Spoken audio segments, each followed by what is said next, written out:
So the book we've chosen to study this semester is Spirit of the Liturgy. And Michael, we chose to study this book because we know that the whole country, and especially the bishops, are inviting us to renew our understanding and our devotion to the Eucharist. So we thought that it would be appropriate to study a book written by a great theologian that hopefully would help us deepen our understanding of the liturgy and of the Eucharist and of our participation in the Mass. Last time that we met, I told you that I thought that chapter 2 was the hardest chapter, but I think it was wrong. This chapter was it was challenging for me. I had to read it very thoroughly. But before we get to share a little bit about the chapter, I just want to remind you that my sense is that I only do half of the work when I explain you my own perspectives of the chapter. I think that if we want to make the full experience, I give you insights here, but then you have to do the homework of reading before, and then I would say perhaps even reading again, right? Because it's different to read a chapter once you've had an explanation about it. So what I'm trying to say is, let's not limit our exposure to the text only, to what I can share with you with my best intention, but let's try to go, back to the text and really get the most out of it. So I thought it was useful to start reviewing chapter 1 and chapter 2 and how they relate with chapter 3. So I want to show you a pattern that I found. Perhaps you perceived it yourself, but what's happening is he started thinking about the liturgy in the broadest terms, right? So in the first chapter, he's talking about liturgy in its relationship with ethics and law, right? So more or less like, what's the religion of liturgy with the other areas of knowledge and the other areas of human life? It's a very broad perspective. So he was talking about how in the story of Exodus, when they go out to the desert, everything comes together: liturgy, ethics, and morals. In chapter 2, the scope is a little bit narrower. He's not speaking about liturgy in its relationship with ethics and morals. He's speaking about liturgy in its relationship with other religions. So it's talking about natural religions and monotheistic religions. So the scope is a little bit narrower. He's coming from a very ample perspective, and he's doing like this. So in chapter 2, he was speaking about the cult in monotheistic religions and in the natural religions. And now in chapter 3, the scope is even narrower. He's speaking about the relationship of the cult in the Old Testament and the New Testament. So you see how he started very broad, and he's coming closer and closer and closer. He's narrowing down. So he doesn't start straight away with what's our understanding of sacrifice in the Christian perspective, but he comes very wide in there. So the scope is really narrowing, but something that's common to all 3 chapters, and I think it seems to me that it's the guiding question of the whole reflection is, what is the true sacrifice? What is the true sacrifice that we can offer God? So let's go over the answers that we received in each chapter. So in chapter 1, what we saw regarding this big question, what is the true sacrifice? We saw that the true sacrifice was living according to God's commandments, right?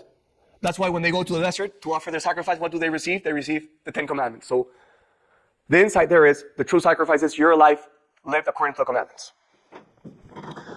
Chapter 2, there are more insights on sacrifice. So chapter 2 is when he asks, what's the sacrifice? And he says, in the history of religions, sometimes we thought that sacrifice was destroying something that was valuable. But then he said, that's not the real sacrifice. The real sacrifice is bringing together everything with God, right? It's like the unification of the created being with the divine being.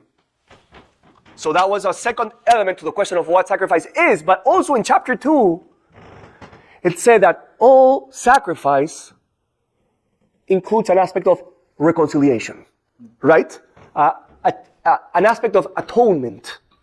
So yes, it's true that your intention is to bring together the divine with the created being, but this unification also includes a dimension of atonement and reconciliation. That's why in chapter 2 he spoke about the different ways in which this reconciliation was understood by the Gnostics, right? It was an ascension and such. So in chapter 3, the question still remains, and the question is, what is the real sacrifice? So what we're going to do is, hopefully, I'm going to guide you through the chapter, and we'll go step by step, right? So he says, how is it practically that we can offer a sacrifice of atonement? How is it that we can reconcile ourselves with God? So he says, and this is an insight that we have already seen, the only true sacrifice that you can offer God that can really provide atonement is the sacrifice of the self, right? So let's engage. What was the wrong understanding of the natural religions or the pagan religions when it came to the sacrifice of the self? They thought they were meant to sacrifice human beings, right? They thought they were meant to sacrifice human beings because they understood. So in the history of religions, they arrived to the conclusion that the only sacrifice of atonement that could be offered is the sacrifice of self. But they were mistaken because they thought that the sacrifice of self was sacrificing each other. So then they say, okay, we're not going to sacrifice each other. We're going to offer something in substitution for sacrifice, right? We're going to offer something else instead of sacrificing ourselves. And Ratzinger has a beautiful line about substitution. He says something like a cult of substitution is a substitution for cult. So what he's saying is substitution is not the real deal. I mean, it's an effort, but offering animals, I mean, that's not the real sacrifice that God is looking for. So he says, if it's not human sacrifice and it's not substitution, what is the third option that he offers for the true sacrifice? Who remembers? Yes, representation. So the sacrifice of reconciliation, it cannot be human sacrifice. It cannot be the sacrifice of substitution. It has to be the sacrifice of representation. So we have to find something that can represent us before God to atone for us. It can't be an animal because an animal can never buy in for us. It has to be something. Okay. So then what does Ratzinger do? He says, let's look at the sacrifices in the Old Testament. What happened there? Was there a sacrifice of substitution or representation? So he goes to Genesis and Exodus. And he looks at two tales there, right? So he looks at the Old Testament, right? Because again, we're narrowing down the scope.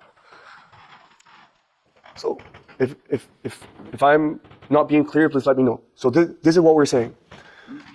The big question that we're pursuing is the question of what is the true sacrifice. In chapter 1, we understood that the true sacrifice is our life offered to God, living according to the commandments. In the second chapter, we said that the true sacrifice is not the destruction of something, but it's the unification of the created being with the divine. But we also said in the second chapter that sacrifice includes a dimension of atonement. Then, chapter 3, we're asking, what sort of atonement can we offer? And we're saying, the only sacrifice of atonement that's really meaningful is the sacrifice of self. Human sacrifice? No. Substitution? No. Representation? Yes. So he starts looking at the Old Testament. He says, what's the sacrifice that we find in the Old Testament? And he says, let's look at Genesis and Exodus. Right? So he looks at Genesis and Exodus. So what's the passage of Genesis that he goes through? The sacrifice of Abraham, right? He's going to sacrifice his son, a human sacrifice. That his sacrifice was going to be the sacrifice of the son. But we know how the story goes, right? God stops the sacrifice, and he says, instead of sacrificing your son, you will sacrifice a lamb. He provides the lamb to be sacrificed. Is that a sacrifice of substitution or representation? What's your sense? Substitution until Jesus, and then after Jesus, it's representation. Yes. It's a sacrifice of substitution, right? The lamb is offered instead of Jacob. It's a sacrifice of substitution. But what Ratzinger says very beautifully is that in the New Testament, John the Baptist and the book of Revelation already see in that lamb, a representation of Christ. That's why when John the Baptist points at Jesus, he says, there's the Lamb of God, right? In Exodus, the night of Easter, La Pascua, when they're going to be liberated from the slavery of the Pharaoh and of Egypt, what do they sacrifice? A lamb again, the firstborn of the lamb, right? Is that a sacrifice of representation or substitution? Substitution. They offer the firstborn of the lambs so they don't have to offer the firstborn of their own kin. So what Ratzinger is trying to say is that this is really key. There is an internal tension in the Old Testament because God himself is asking for sacrifices of substitution, but the people themselves know that sacrifice is not enough. So that's the tension that he's speaking about, right? Why would God ask something from us that is not enough? So what Ratzinger is going to say is that all the tensions of the Old Testament will be resolved in Jesus Christ. So, in short, the answer is the sacrifices of the Old Testament are sacrifices of substitution, but compared with other religions, I would say of a different kind because they all point towards Jesus Christ, and they're of a different kind because they're sacrifices provided by God Himself. He's the one that disposed those, that chose those sacrifices. So what's the next step in this chapter? Ratzinger is going to bring in Stephen in the Acts of the Apostles, right?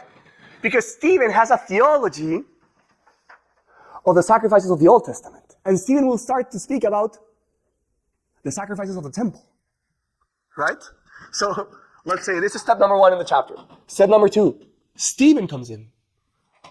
And this is the part in the Acts of the Apostles where Stephen is going to be a martyr because he's accused of something similar to Jesus, that he said that he will destroy the temple and the temple will be rebuilt in 3 days. So what's the big point that Stephen is making? What's the big point that Stephen is making? Stephen is making the point that the sacrifices of the temple are insufficient and that they are obsolete, that they have no longer any meaning for God, right? And that's why he is so contentious in what he's saying. He's saying the sacrifices of the temple have no more meaning anymore because the definitive sacrifice has already come. So this is what Stephen is saying. Stephen is saying the temple and its sacrifices has no longer anything, it's worth nothing, right? He's saying the temple and the temple was the place where the priest offered the sacrifice. He's saying the temple has no more use anymore because in Christ, the new temple has been instituted. Okay, question for you guys. What's the new temple in Christ? So it's no longer the building of a temple, right? So what's the expression that he uses to express what's the new temple where we praise? Huh? The body. The body. Good job. The body of Christ becomes the new temple. So this is beautiful because it means, and look at this, this is beautiful. It means that now the temple becomes Christ, but in words of St. Augustine, the body of Christ has Christ as its head and us as its body, right? So what is the new temple? The new temple is the body of Christ. Us as building blocks united with Christ, right? So why do I think this is relevant to us? Because everything regarding the liturgy, everything that has to do with the liturgy is an action of the new temple. Like every time that we engage in liturgy, when we do the liturgy of the hours, when we go to Mass, what's happening? We are the new temple. We as the body are united with Christ, praising to the Father. How does Vatican II define liturgy? Vatican II says liturgy is the exercise of the priestly function of Christ. Liturgy is Christ exercising his priestly function. Remember that priest means a bridge. So liturgy is when the body, together with the head as the new temple, praises the Father. So Stephen is saying all of the sacrifices of the Old Testament, of the temple, are sacrifices of substitution, and they count for nothing anymore. And that's why he's killed. Okay.